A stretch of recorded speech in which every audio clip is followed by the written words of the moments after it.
अब इस given figure में you to find the Y parameters. तो वाई पैरामीटर का मतलब क्या होता है? y11, y12, y21 and y22। Standard equation क्या है? I1 is y11 v1 plus y12 v2 and I2 is y21 v1 plus y22 v2। अब यहाँ पर क्या है? अब मैंने पहले भी बताया था कि आप इसको या तो आप केसीएल लगा लीजिए, केसीएल नहीं लगाना है तो ये फॉर्म है जिसमें कि पहले हम v2 इक्वल टू 0 कर रहे हैं। अब फिगर 2 में हमने v2 इक्वल टू 0 किया। अब v2 इक्वल टू 0 में तो कोई रेजिस्टेंस नहीं है, r 0 होता है। तो जब r 0 है और 4 ओम पैरेलल में है तो नेट इक्विवेलेंट रेजिस्टेंस 0 हो जाता है। तो what remains is r equivalent. अब मैंने यहाँ पर 2 ओम दो रेजिस्टेंस है इसलिए मैंने उसको डिफरेंशिएट किया 2 डैश में। अब 2 और 2 डैश पैरेलल में इन series with 1, net equivalent impedance is 2 ओम। तो यहाँ पर फिगर 3 में you get v1 is i1 into Z equivalent. Z equivalent 2 ओम हमने पहले निकाला है। सो v1 is i1 into 2, that is equation number 3। तो अब इक्वेशन नंबर 3 को हम y11 में डाल देते हैं।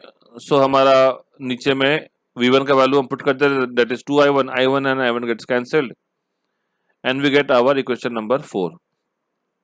5 निकालना है, y21 is i2 by v1। वो मिस्टेक है, it is i2 by v1। तो हमें क्या करना है? I2 को V1 में रिप्रेजेंट कीजिए या V1 को I2 में। तो हमने यहाँ पर I2 को V1 में रिप्रेजेंट किया है। कैसे? करंट डिवीजन रूल निकाला है फिगर 2 में। इसके जो पहले फिगर 2 है उसमें करंट डिवीजन रूल निकाला है। I2 and I1 they both are opposing, so it is minus I1 into opposite resistance 2 divide by sum of resistance that is 2 plus 2 dash. तो हमारा इक्वेशन नंबर 6 निकल के आता है। Equation number 6 and equation number 7 they both are same. अब हमारा 8 जो equation है हमने क्या किया है, उसमें हमने I1 की वैल्यू जो हमने पहले निकाला था वो हमने इसमें पुट कर दिया। तो हमने इक्वेशन नंबर 3 में क्या निकाला था? I1 निकाला था। I1 क्या था इक्वेशन नंबर 3 में? देखिए v1 बाई 2 है, तो वो हमने यहाँ पुट कर दिया। You get the equation number 8 that is minus v1 by 4। अब हमारा I2 क्या है? इक्वेशन नंबर 6 में I2 क्या I1 के टर्म्स में था, 8 में क्या I2 जो v1 के टर्म्स में। क्योंकि हमारा y21 जो है वो I2 बाई v1 है, तो हमें v1 और v1 कैंसिल करना है। तो इक्वेशन नंबर 11 में हमने पुट किया तो हमारा it is minus 1 by 4 more, that is same as equation number 10 and equation 8 and 9 they both are same। तो बेसिकली जो लेफ्ट साइड है उसको मैंने एक्सप्लेन किया है अपने लिख के। नेक्स्ट फिगर नंबर 4 है ये। अब फिगर नंबर 4 का हमें जेड इक्वालेंट निकालना है, because we want v2 equal to Z equivalent into I2। तो यहां पर क्या है, 1 और 2 दोनों 1 और 2 डैश पैरेलल में divide by 1 plus 2 dash. It is in series with 2। यहां पर 2 और 2 डैश को मैंने डिफरेंशिएट किया है in series with 2 and parallel to with 4। We get Z equal 8 by 5 ohms, that is equation number 12। तो हमने इक्वेशन नंबर 12 जो है उसके बाद हमें इक्वेशन नंबर 14 आता है, that is v2 equal to I2 into Z equal.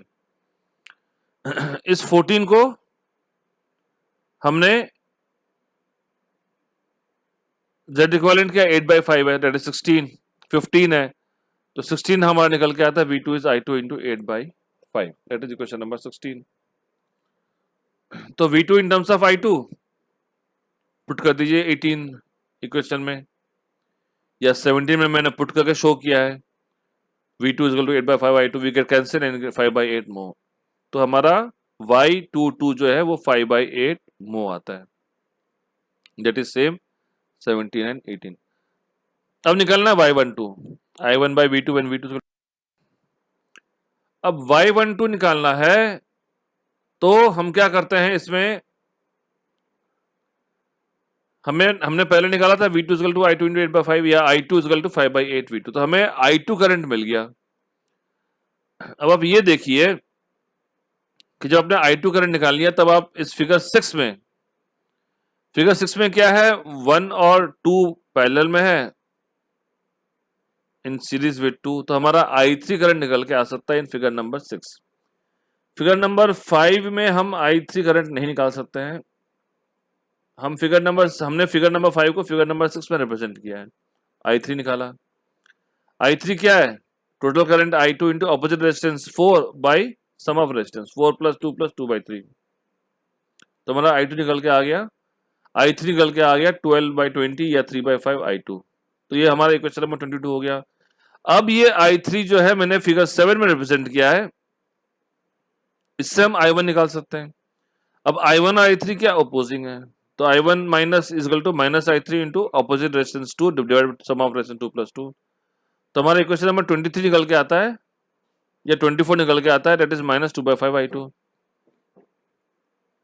That is I1।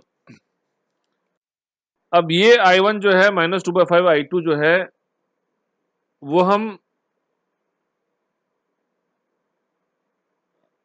पहले जानते हैं कि हम नहीं पुट कर सकते हमारे Y12 में, दैट इज इक्वेशन नंबर 29 में। 29 में हम नहीं डाल सकते, क्यों? क्योंकि Y12 जो इक्वेशन नंबर 29 में I1/V2 है, तो हमें I1 को V2 में रिप्रेजेंट करना है या V2 को I1 में करना है, क्यों करना है? तभी हमारा कैंसिल हो सकता है।